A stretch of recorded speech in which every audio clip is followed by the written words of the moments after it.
아멘. 귀한 찬양 감사합니다. 강력하게 임재하시는 주님의 임재를 느끼게 하시니 감사합니다.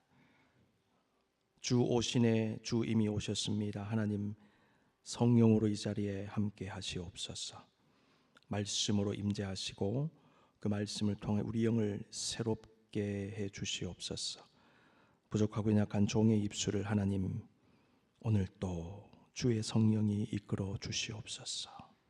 주님만 나타나시옵소서. 예수님 이름으로 기도합니다. 아멘. 예수님은 우리에게 수고하고 무거운 짐진 자들아 다 내게로 오라, 내가 너희를 쉬게 하리라고 말씀하십니다. 다 내게로 오라는 말씀, 차별 없는 초청이다 말씀드렸죠.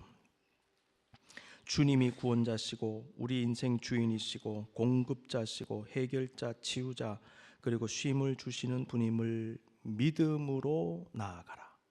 다 내게로 오라, 믿으라. 이 말씀 속에는 그 짐을 주님께 맡기라는 메시지도 녹아 있는 것 같아요. 짐진 자들아 오라 하셨으니 그 짐을 맡겨라. 그 메시지를 느낄 수 있습니다. 자, 그런데 짐을 맡긴다는 말이 무슨 뜻일까요? 내가 져야 하는 짐을 모조리 주님께 다 드린다는 말이겠습니까? 우리가 교회 생활하면서 맡겨라, 하나님께 맡기십시오, 짐을 맡겨야 됩니다, 이런 말씀 많이 들어보셨죠? 근데 그게 무슨 말이라고 생각하십니까? 언뜻 보면 좀 알 것 같은데 굉장히 추상적이죠. 오늘 구체적으로 한번 이해해 보기를 원합니다. 우리는 지난주에 우리가 쉼을 누리지 못하는 이유들을 나누었습니다. 죄가 우리의 쉼을 앗아갑니다. 죄에서 나오는 탐욕이 앗아가고 걱정, 근심이 우리 마음을 쉬지 못하게 한다 말씀드렸습니다. 근데 우리가 쉼을 누리지 못하는 또 한 가지 이유가 있는 것 같아요. 나의 삶이 나한테 달려있고 내가 다 해야 한다고 생각하면서 집착하며 붙잡고 있기 때문이 아닐까 생각해 봅니다. 이런 경향이 강한 사람일수록 걱정과 두려움이 많습니다.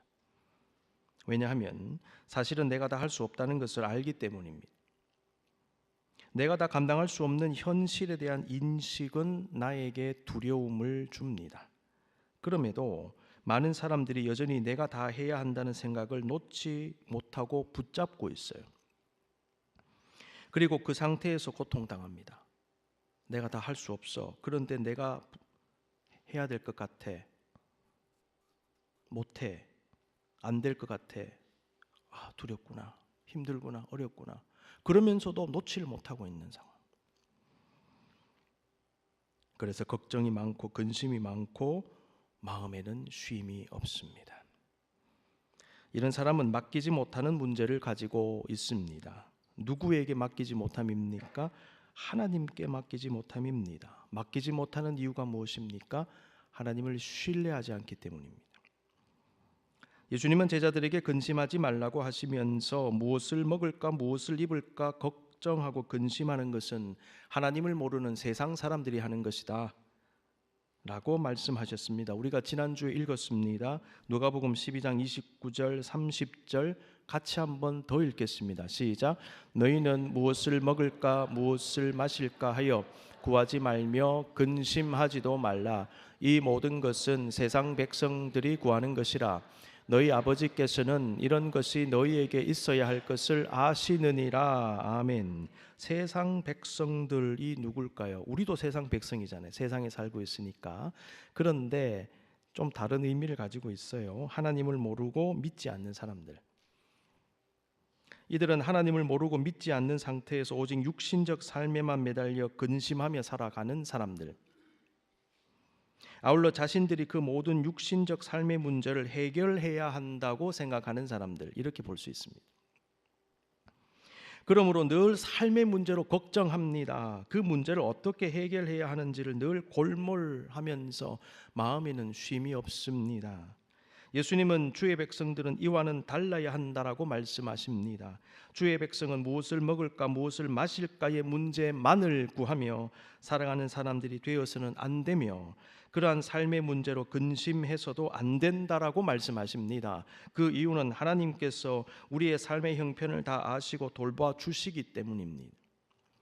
그래서 주님은 너희 아버지께서는 이런 것이 너희에게 있어야 할 것을 아시느니라. 아시는 하나님은 돌보시는 하나님. 하나님을 믿는 성도는요, 하나님의 돌보심을 특별히 믿어야 됩니다. 예수님은 더 나아가 하나님의 돌보심을 믿는 주의 백성은 삶의 문제 위에 계신 하나님 바라보면서 하나님의 뜻이 무엇인지 찾고 그것을 이루어 드리기 애써야 된다라고 말씀하세요. 그러니까 시선을 바꾸라는 겁니다. 시선을 옮겨라, 위로 옮겨라. 그래서 주님은 다만 너희는 그의 나라를 구하라.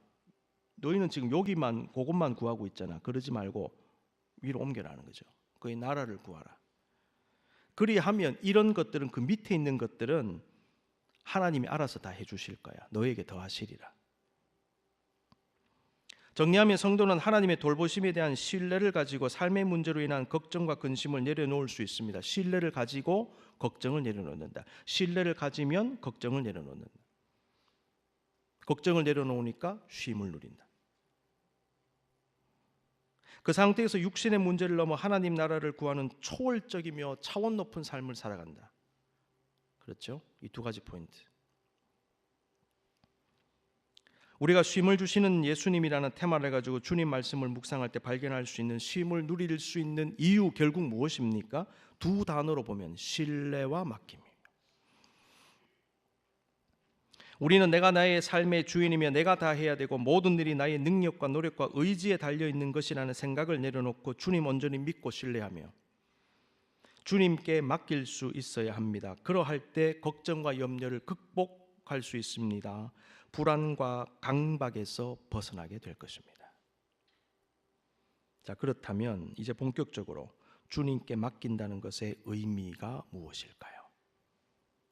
한번 찾아보죠. 첫 번째 봅니다. 주님께 맡김이란 주님의 주권을 믿고 인정하는 것입니다.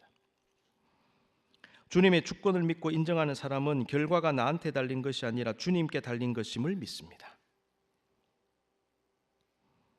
살면서 내가 할 수 있는 것이 있고 할 수 없는 것이 있습니다. 우리가 그걸 인정을 해야 돼요. 내가 할 수 있다고 생각하는 그 일, 내가 했다고 생각되는 그 일도 사실은 내가 전적으로 한 게 아닙니다. 나는 아주 작은 노력을 기울였을 뿐이에요. 여러분 가만히 한번 생각해 보세요. 여러분이 지금 이 자리에 있는 것, 여러분의 학업, 여러분의 직장생활, 비즈니스, 여러분이 이루신 것, 가진 것, 그 모든 것이 여러분의 노력과 수고에만 전적으로 바탕을 둔 것입니까? 정말 그렇게 생각하십니까? 그렇지 않습니다. 그 일들이 이루어지기까지 나의 노력도 물론 있었지만은 내가 아는 그리고 모르는 수많은 작용들이 있었기 때문에 이루어진 겁니다. 그 일이 이루어지기까지는 내 능력과 내 손을 넘어선 넓은 영역에서 내가 모르는 다양한 움직임들이 있었어요. 내가 아는 그리고 심지어 내가 모르는 수많은 사람들의 직간접적인 도움이 있었기 때문에 이루어진 겁니다. 그런데 그분들은요, 나를 돕기 위해서 도운 것도 되지만은 어떤 경우에는 나를 돕기 위해서가 아니라 그냥 자기 일을 한 거예요, 그분들이. 그런데 결과적으로 나를 도운 게 되는 겁니다. 이런 경우도 참 많습니다. 우리는 살아가면서 너무 많은 것을 모른 채 살아갑니다. 일이 어떻게 진행되는지 모른 채 살아갑니다. 우리는 그만큼 연약하고 부족한 존재들입니다. 여러분이 입사하실 때 입사 원서를 냈고 뭐 인터뷰하시고 다 하셨잖아요. 그 커미티에서 무슨 얘기가 어떻게 진행되는지 여러분 다 아세요? 어드미션 커미티, 학교 같은 경우에 교수 채용할 때 그 커미티 다 있잖아요. 서치 커미티 같은 경우에 우리 잘 몰라요. 무슨 얘기를 어떻게 했는지. 어느 해에는 박사과정 학생을 뽑았는데 어느 해에는 안 뽑는다 그러고 우리는 모르고 그냥 내는데 그냥 안 됐는데 알고 보니까 안 뽑았어요. 뽑았는데도 안 될 수도 있고. 어떻게 됐어요? 됐는데 왜 됐는지 정확하게 몰라요. 이게 현실입니다. 여러분, 그러므로 우리는 바울처럼 하나님의 은혜로 되었다고 고백할 수밖에 없습니다. 무엇이 되었다면, 무엇이 이루었다면, 여기까지 왔다면 내가 한 게 아니라는 거죠. 고린도전서 15장 10절 다 같이 읽습니다. 시작. 그러나 내가 나 된 것은 하나님의 은혜로 된 것이니.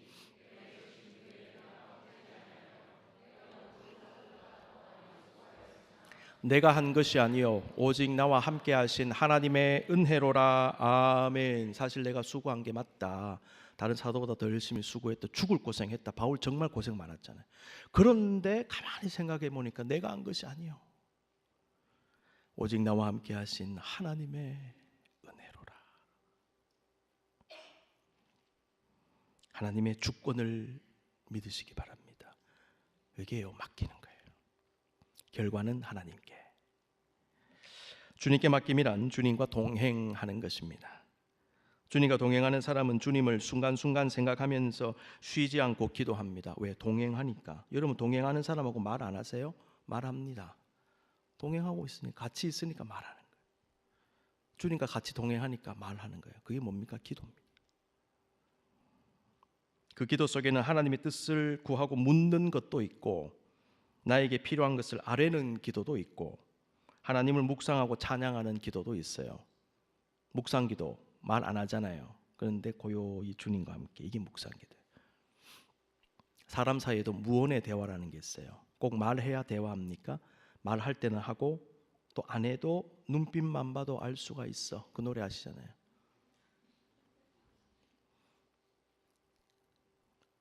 눈빛만 봐도 알 수 있는 관계, 무언의 대화로 대화하는 관계도 있다. 그러니까 어떤 형태로든 동행하면 대화한다, 기도한다. 함께 동행하는 사람들은 서로가 서로에게 맡기는 것입니다.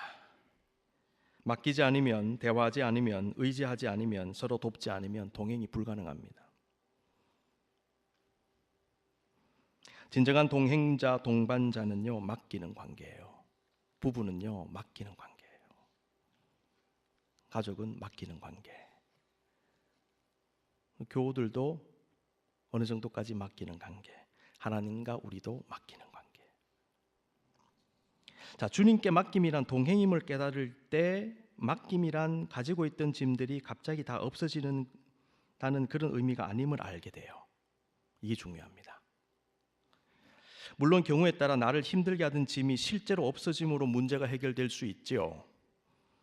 그러나 우리의 짐의 문제가 항상 그렇게 해결되는 것은 아님을 우리는 경험적으로 알게 됩니다.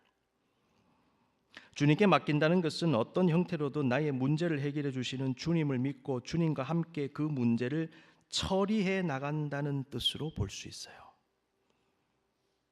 여러분, 맡김의 이 개념 정리를 잘 하시기 바랍니다. 계속합니다. 주님께 맡김이란 하나님을 신뢰함으로 순종하는 것입니다.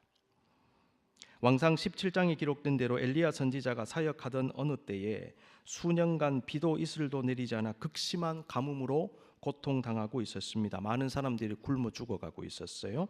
하나님은 엘리야에게 사르밧이라는 지역으로 가서 그곳에 있는 과부에게 도움을 받게 하셨습니다. 엘리야를 만난 사르밧 과부가 엘리야에게 말합니다. 선지자요, 저한테 지금 통에 가루 한 움큼과 병에 기름 조금 남았는데요, 제가 이것 가지고 떡 만들어 가지고 우리 가족하고 먹고 이제 죽을랍니다. 이게 마지막 남은 음식이에요. 그렇게 얘기하는 거예요. 그 말을 들은 엘리야는 만약 그것으로 자신에게 떡을 만들어 주면 하나님께서 비를 내리시어 가뭄이 끝나게 하실 때까지 그녀의 통에 가루가 떨어지지 않고 병에 기름이 없어지지 않게 하실 것이라고 말합니다. 그 말을 들은 사르밧 과부는 자신에게 남은 마지막 음식 재료로 음식을 만들어 엘리야를 대접했는데, 하나님은 실제로 그녀의 통에 가루가 병에 기름이 떨어지지 않게 하심으로 극심한 가뭄 속에서도 먹는 문제를 해결해 주셨어요. 여러분, 이 말씀은요, 목사님 잘 섬겨야 된다, 선지자 잘 섬겨야 된다, 그 말씀이 아니고요, 하나님 말씀에 순종하라는 얘기예요. 목사 잘 섬기면 복 받는다, 김동 목사 잘 섬기면 우리 집에 통에 가루가 떨어지지 않을 것이다, 이거 아닙니다. 오해 없으시기 바랍니다.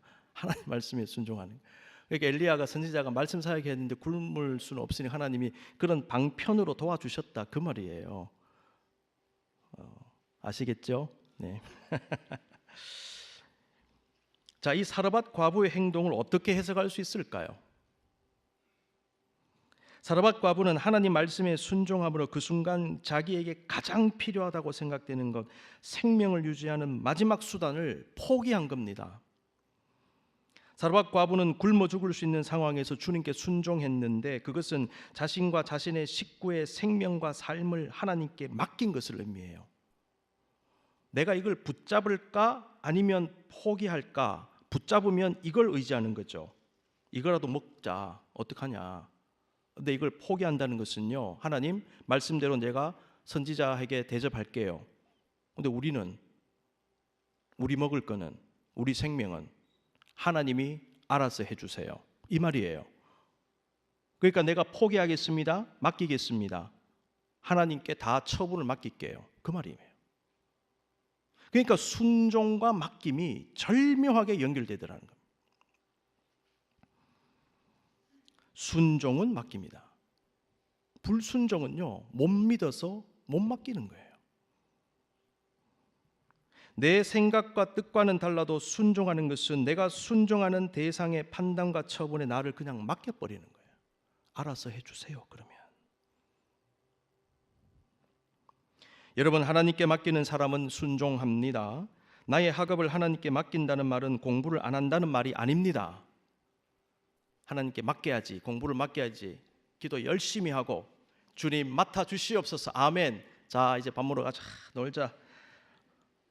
하나님께 맡겼으니까 하나님 알아서 해주시겠지. 여러분, F 나옵니다, 잘못하면. 그러니까 이 개념을 잘 아셔야 돼요. 공부 안 한다는 말이 아니고요, 공부를 열심히 하면서도 첫 번째 결과를 맡긴다는 얘기입니다. 잘 들으세요. 학생들 많으시잖아요. 두 번째, 하나님의 뜻을 구하며 공부한다. 세 번째, 하나님 말씀대로 신앙생활하고 말씀대로 살면서 공부한다. 공부가 급하지만 예배가 더 중요하고 기도가 더 중요하니 그것을 우선순위로 하고 공부한다. 그 의미입니다. 그렇게 하는 사람은 맡기며 공부하는 사람입니다. 맡기며 연구하는 사람, 맡기며 비즈니스하는 사람. 공부가 내 머리와 노력에만 달린 것이 아니며 하나님의 은혜와 도우심으로 하는 것임을 믿고 하나님의 말씀과 원칙대로 열심히 공부하는 것이 맡기며 공부하는 것입니다. 이러한 모습은 우리의 삶의 모든 부분에서 실천되어져야 하는 것입니다. 하나님을 앞세우고 하나님 중심으로, 하나님 우선순위로 하겠습니다. 맡기겠습니다. 그리고 제 할 부분은 제가 열심히 할게요. 하나님 알아서 해주세요.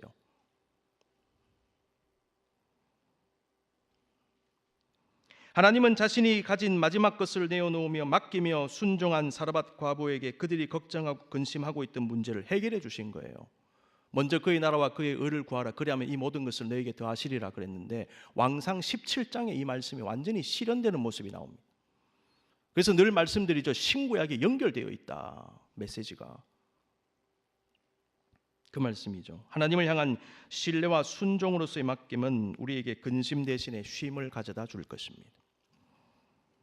주님께 맡김이란 하나님의 응답과 도우심과 돌보심과 선하게 하심, 선하게 인도하심을 믿는 것입니다.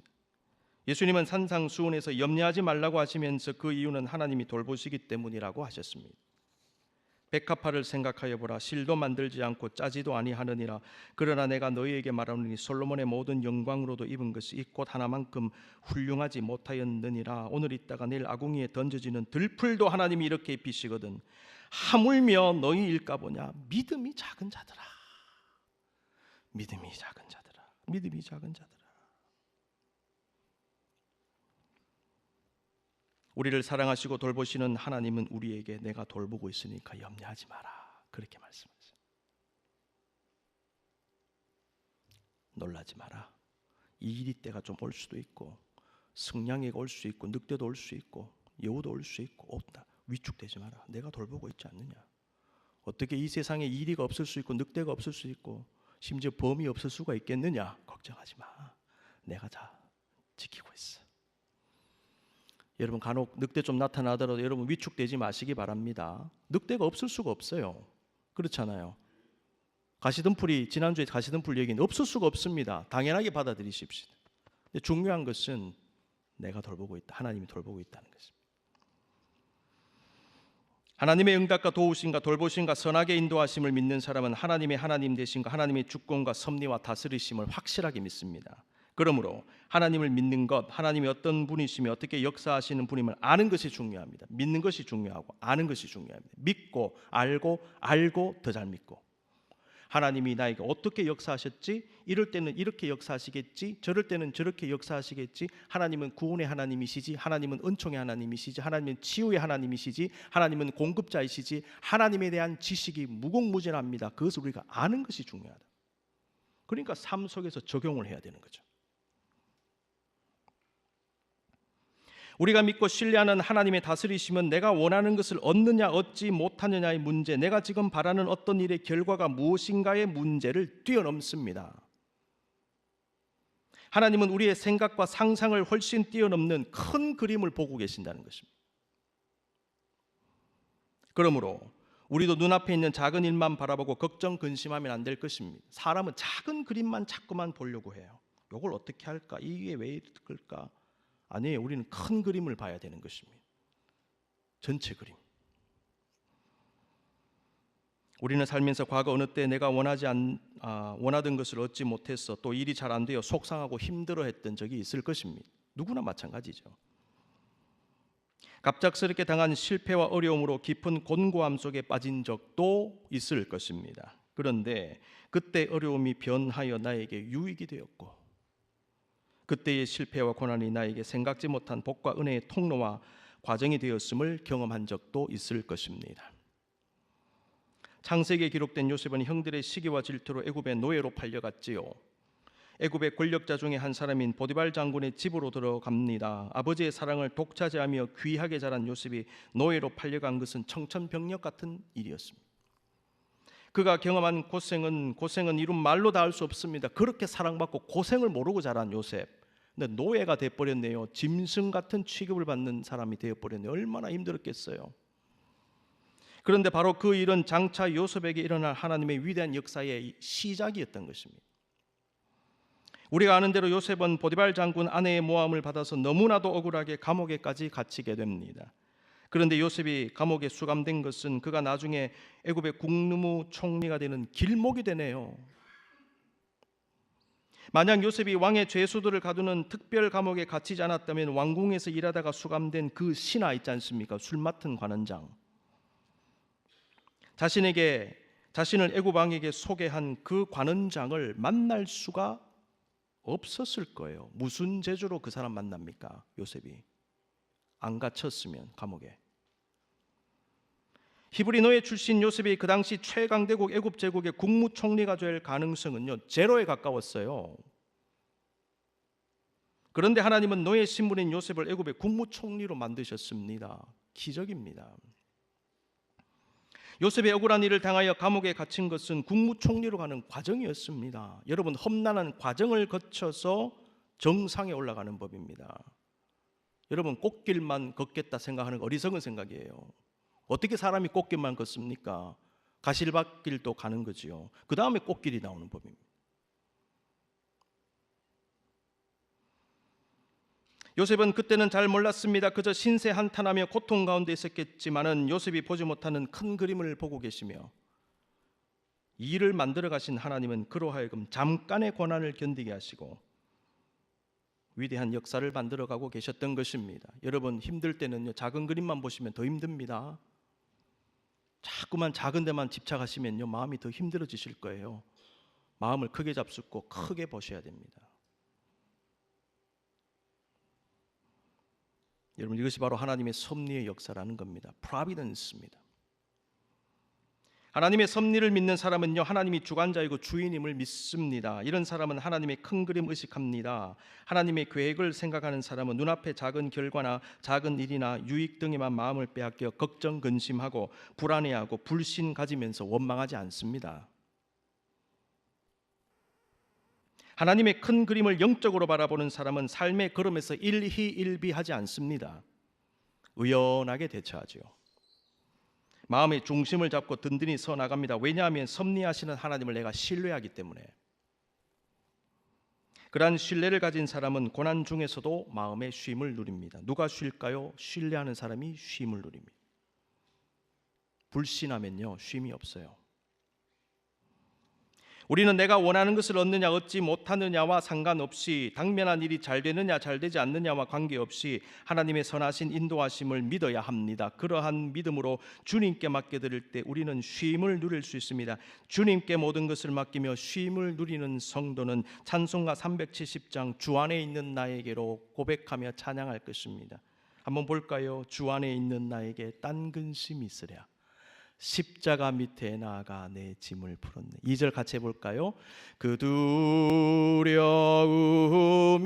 변하여 내 기도 되었고, 전날의 한숨 변하여 내 노래 되었네. 내 주는 자비하셔서 늘 함께 계시고, 내 궁핍함을 아시고 늘 채워주시네.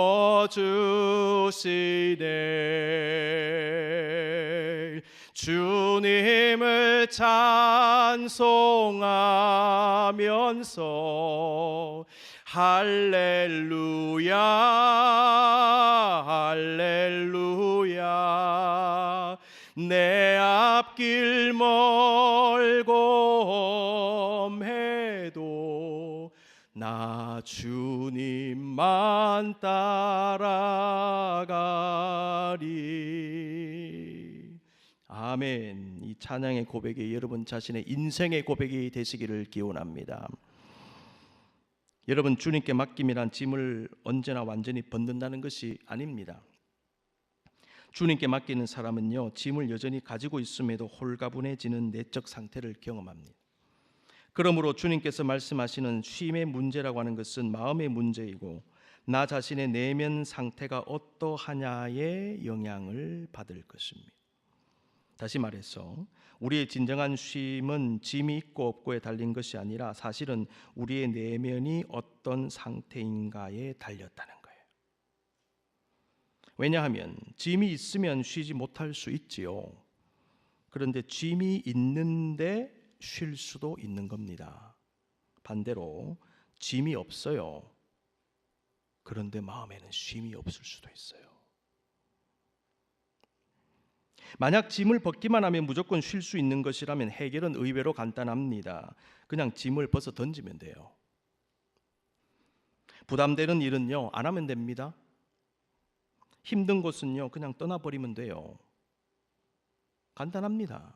짐 벗어버리면 쉴 수 있다면. 그런데 과연 그렇게 하는 것이 해결책일까요? 스트레스 받고 힘들면 무조건 그만두면 문제가 해결됩니까? 물론 쉴 때는 일을 잠시 멀리하는 것이 도움이 되는 것이 맞습니다. 아무리 내가 좋아하는 일이고 또 내가 해야 되는 일이라 할지라도 연약한 우리는 심신이 지치게 됩니다. 일의 효율도 떨어지기 마련입니다. 좋아하는 일도 가끔은 내려놓고 조금 거리를 두는 게 좋아요. 쉴 때는요, 공간 이동도 도움이 됩니다. 같은 공간과 환경에 계속 있는 것보다는 다른 공간, 다른 환경으로 들어가서 기분을 전환하고 새로운 생각과 마음과 느낌을 가지는 것이 스트레스 해소에 도움을 주고요, 일에 지친 몸과 마음에 쉼을 주고 활력을 더해 줍니다. 저는 제 사무실에서도 말씀을 연구하고 묵상하지만은 도서관에 가서도 하고 또 어떨 때는 저녁에는 집에서도 하고 공간 이동을 제가 좀 하는 편이거든요. 효율을 위해서 공간 이동 또 잠시 내려놓는 거 중요해요. 그런데 그렇다고 해서 힘들다는 이유로 일을 중단해 버리는 것이 항상 도움이 되기만 할까요? 일을 안 하면 무조건 쉼을 누릴까요? 한창 일할 때 너무 힘들었는데 은퇴하고 일을 그만두면 정말 내면의 쉼을 누리고 행복할까요? 영국 경제연구소의 조사에 따르면 은퇴 직후에는 일시적으로 건강이 좋아지는 효과가 있는 것으로 조사가 되었어요.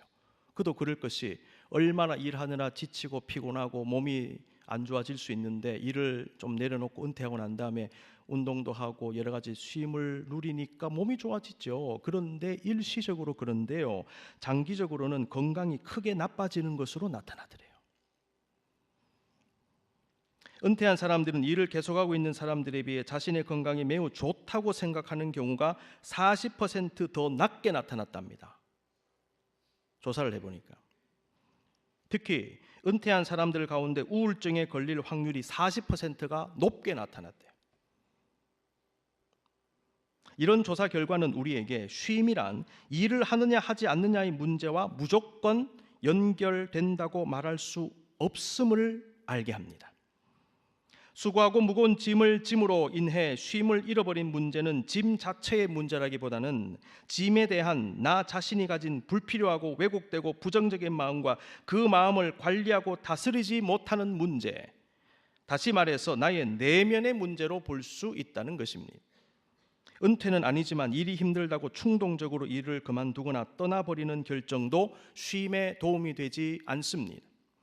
심리 전문가들에 따르면 어떤 일이 너무 힘들다는 이유로 충동적으로 그만두면 이것을 충동적 회피라고 말합니다.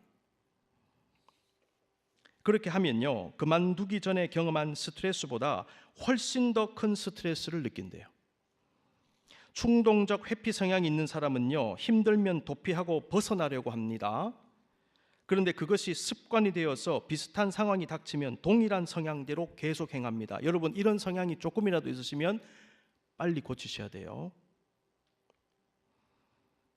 문제가 뭐냐면 시간이 지날수록 비슷한 일을 당할 때 더 큰 스트레스를 받는다는 것입니다. 이런 사람은 나중에 비슷한 상황 혹은 정도가 약한 상황을 경험하는데도 스트레스는 전에보다 더 올라간대요. 사람이 더 예민해지는 거예요. 충동적 회피. 충동적인 결정 다음에 경험하는 현실 자체도 그 사람에게 실제적인 어려움을 가져다 줄 수 있습니다.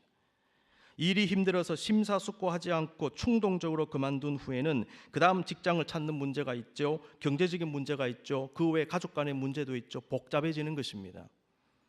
현실적으로 감내해야 하는 문제들을 자각하면서 스트레스 지수가 일을 그만두기 전보다 훨씬 더 높아지는 것입니다. 어떤 학자 보니까 10배 정도 올라갑니다. 그렇게 얘기하는 사람도 있더라고요. 힘들어가지고 벗어 던지면 좋을 줄 알았는데 벗어 던지고 나니까 감당해야 될 짐들이 더 많이 보이는 거예요. 여러분, 이런 문제는 어떤 지역을 옮길 때도 일어날 수 있습니다. 이곳에서는 이곳에 문제가 있죠. 그런데 저곳에서는요, 저곳에 문제가 있어요. 미국에 있는 문제는 한국에 없을 수 있어요. 그런데 한국에 있는 문제가 미국에 있을 수 있습니다. 그러니까 한국이든 미국이든 유럽이든 영국이든 어디든 완벽한 곳은 없습니다. 이걸 빨리 알아야 돼요. 물론 우리가 살면서 직장 옮기고 학교를 옮기고 거처를 옮겨야 될 때가 분명히 있습니다. 그러한 때에는 충동적으로 급하게 결정하지 말고 깊이 기도하는 가운데 잘 분별하여 하나님 뜻을 구하며 움직여야 합니다. 기도 없이 분별 없이 대책 없이 충동적으로 결정하면 그러한 결정으로 인해 감내해야 하는 많은 부정적인 상황을 경험할 수도 있습니다. 결국은 마음의 문제입니다. 주님께 맡기는 사람은 하나님을 온전히 신뢰함으로 하나님의 도우심과 돌보심과 인도하심을 믿는 사람, 그러므로 짐을 가지고 있지만 마음에는 쉼을 누리게 됩니다. 주님께 맡김은 포기가 아니라 하나님을 향한 강한 신뢰의 표현입니다. 눈을 감으십시다. 사랑하는 성도 여러분, 이 시간 주님의 고요한 음성 들어보십시오. 수고하고 무거운 짐진 자들아, 다 내게로 오라. 내가 너희를 쉬게 하리라. 많이 힘들었지. 너 그 일 때문에 참 마음 상했지. 너 어깨가 많이 무거워졌구나. 무거운 짐을 진 채로 나에게로 와라. 내가 너를 쉬게 하리라. 주님께 나아가 우리의 모든 것을 맡김으로 쉼을 얻으십시오. 주님의 주권을 믿으십시다. 주님과 동행하십시다. 주님을 신뢰함으로 순종하십시다. 순종함으로 맡기십시다. 하나님의 응답과 도우심과 돌보심과 선하게 인도하신다는 사실, 좀 부정적인 일이 있어도 하나님 선으로 바꾸신다는 그 믿음, 그 믿음이 중요해요. 주님을 신뢰하며 맡길 때, 그때 우리는 비로소 쉴 수 있습니다. 주님, 이 은혜를 우리에게 주시옵소서. 이 쉼을 주시기 위해서 육신을 입고 오신 주님, 이 대림절에 주님을 바라봅니다. 하나님, 우리와 함께 해 주시옵소서. 기도하십시다.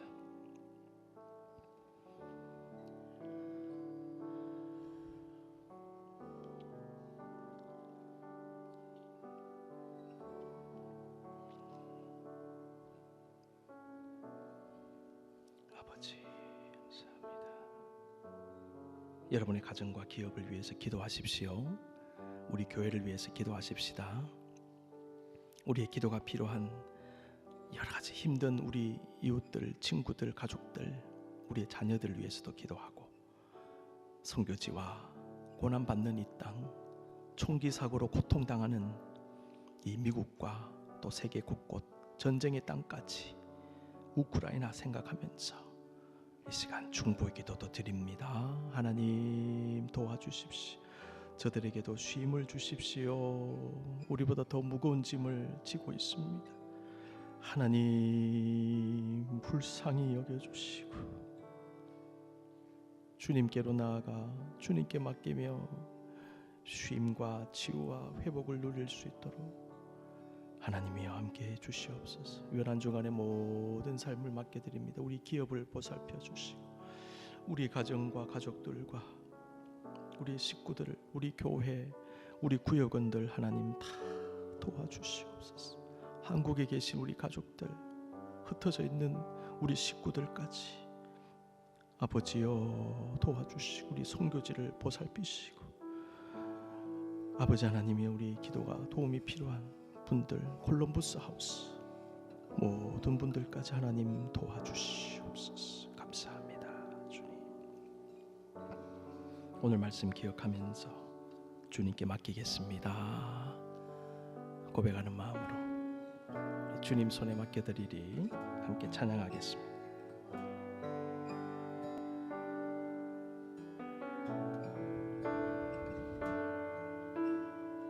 주님 손에, 주님 손에 맡겨드리리 나의 삶 주님께. 주님 손에, 주님 손이 나의 삶 붙드네. 나 주의 것 영원히